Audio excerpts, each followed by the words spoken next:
Bueno, buenos días, soy Nuria, vengo de la Universidad de Valencia, del grupo Calagua, y voy a presentar parte del trabajo que hemos estado realizando en el último año con la tecnología anaerobia de membranas. Bueno, este trabajo se encuentra enmarcado dentro de la búsqueda de la consecución de nuevos métodos para el desarrollo de tecnologías sostenibles del agua residual. Y bueno, me viene muy bien que en esta sección Belén haya hablado también de este concepto, ¿no?, en el que nos centramos en la recuperación de recursos, tales como puedan ser el agua, los nutrientes y la energía, a partir del agua residual.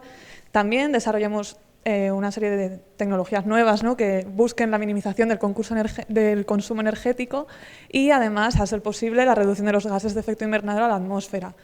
Todos estos conceptos, como digo, lo que necesitan al final es un rediseño de las tecnologías existentes y, bueno, estas en el concreto campo del agua residual urbana han sido tradicionalmente arraigadas a los sistemas de depuración biológicos aerobios. En los últimos años hay una tecnología emergente que se basa en el tratamiento de aguas residuales mediante sistemas de membrana anaerobios. Estos sistemas son muy interesantes, ya que nos pueden llegar a permitir obtener un balance neto de energía, ya que se basa en la producción de un biogás rico en metano que podemos utilizar como aprovechamiento energético. Además, siempre y cuando recuperemos el metano que abandona la planta disuelto en el efluente, podemos llegar a minimizar nuestra huella de carbono en estos sistemas. Esto también es muy interesante, y además, dado el metabolismo anaerobio de los microorganismos que habitan, ¿no?, estos reactores, lo que vamos a hacer es una reducción directa de los fangos que generamos durante el tratamiento del agua residual. Con todo ello, y teniendo en cuenta que en este sistema acoplamos una serie de membranas, cabe destacar que también, y esto es muy interesante de cara al punto de vista de la reutilización del agua, ¿no?, que además ahora que ahí viene una serie de normativas nuevas que nos van a apretar las tuercas un poco con la materia de calidad, estas membranas nos pueden llegar a permitir eliminar con porcentajes bastante aceptables la presencia de patógenos en el agua que estamos tratando, y con ello poder reutilizarla, por ejemplo, para riego o uso de riego agrícola o riego urbano.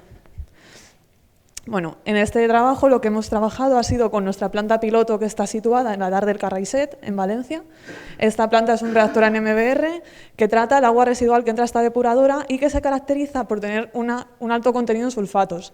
Esto es un fenómeno bastante habitual en la zona de Valencia, ya que la composición del suelo y la influencia del agua de escorrentía lo que hace es incrementar la concentración de sulfatos en nuestras aguas.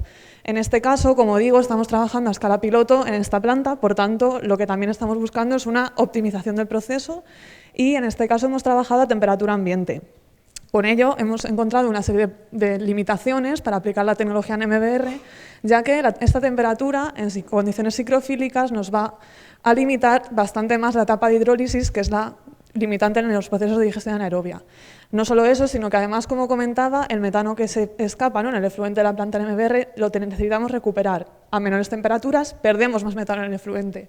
Entonces, bueno, lo que hemos hecho en concreto es adaptar nuestra configuración del reactor NMBR a la planta que teníamos. Para ello hemos acoplado este reactor a la salida del decantador primario de la EDAR. De esta forma, lo que estamos haciendo además es reducir la presión que teníamos para hidrolizar la materia orgánica, ya que esta decantación nos va a reducir la carga de materia orgánica particulada. Por otra parte, uno de los problemas que tenemos asociados a la presencia de sulfatos es que los microorganismos sulfatorreductores compiten directamente por los sustratos con las arqueas metanogénicas. Estas arqueas son las que nos darían nuestro rendimiento energético. En este caso, tendríamos una situación desfavorable dados los ratios bajos de D-cubo-sulfato. Por tanto, lo que hemos pretendido en este trabajo ha sido favorecer el crecimiento de estos microorganismos para eliminar la D-cubo. Con ello, además, desplazaríamos la producción de metano. Esto se realizaría en otro sistema. Es que esto es una parte de un proyecto más grande, pero bueno, voy a hablar de esta línea. Y bueno, como digo, al desplazar las arqueas metanogénicas, lo que vamos a tener también es un beneficio en cuanto a la huella de carbono, ya que reduciríamos las pérdidas o las eliminaríamos de metano disuelto en el efluente. Aquí tenéis la imagen de la planta piloto con la que trabajamos. Tiene un volumen de 900 litros y 2 tanques de 600 litros acoplados. Estos tanques están equipados con membranas de ultrafiltración con un paso de poro de 0,03 micras. Esta sería la caracterización del agua del afluente que entraba a la planta en esta experimentación, simplemente para que lo ubiquéis en qué rangos estábamos, en torno a 270 miligramos litros de DQO, y el ratio que se nos quedaba de DQO sulfato en torno a 2,6.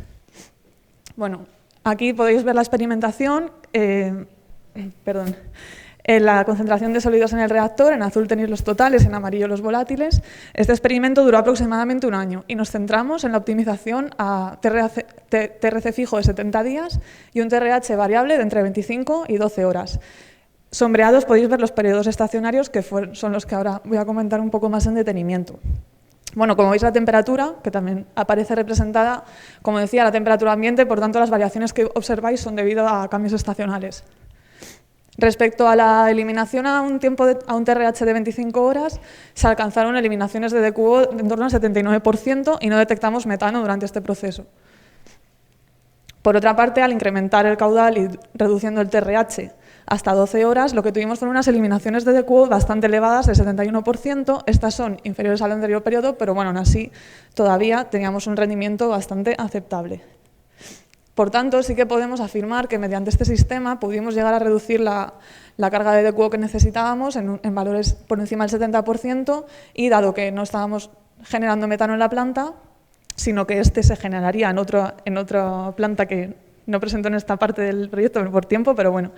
Y bueno, en general, este proceso sí que nos ha permitido llevar a cabo nuestro objetivo y dado que lo estábamos relacionando principalmente con el metabolismo de los microorganismos que se desarrollaron en el reactor, lo que buscamos fue exactamente quiénes eran los responsables. Para ello, lo que hicimos fue un seguimiento microbiológico durante el año que duró la experimentación y lo hemos realizado basándonos en tecnologías de secuenciación masiva de ADN. Simplemente, por resumirlo un poco, la toma de muestras para luego después extraer el ADN, que es lo que hemos analizado en este caso, se secuenciaron al final mediante la tecnología Illumina y tras un posterior tratamiento bioinformático de las secuencias y la asignación de cada microorganismo a la especie más parecida, lo que conseguimos fue un perfil de cada muestra, que aquí solamente voy a poner una porque como veis es muy complejo, entonces, bueno, destacar sobre todo la diversidad que había de bacterias arqueas, que fueron los grupos que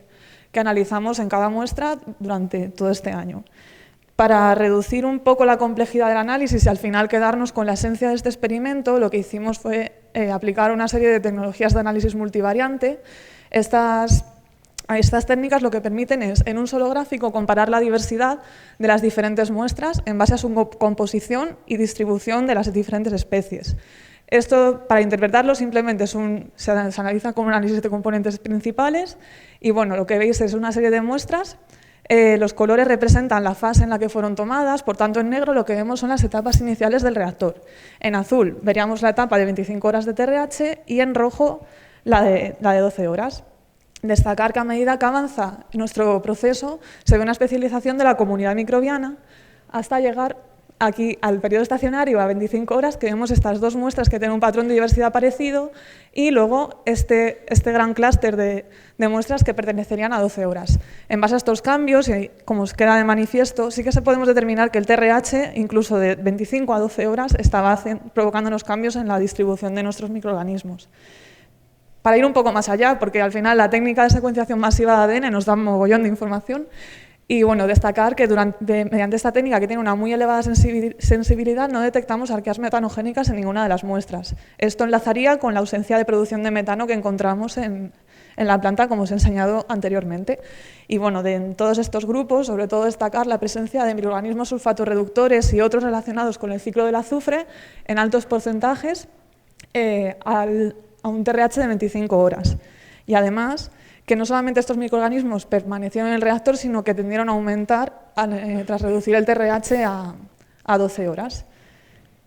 Y bueno, aparte, no sé cómo voy de tiempo, pero nada, entre los otros grupos que encontramos en el sistema, pues destacar que estaban involucrados en la hidrólisis, en la fermentación de la materia orgánica.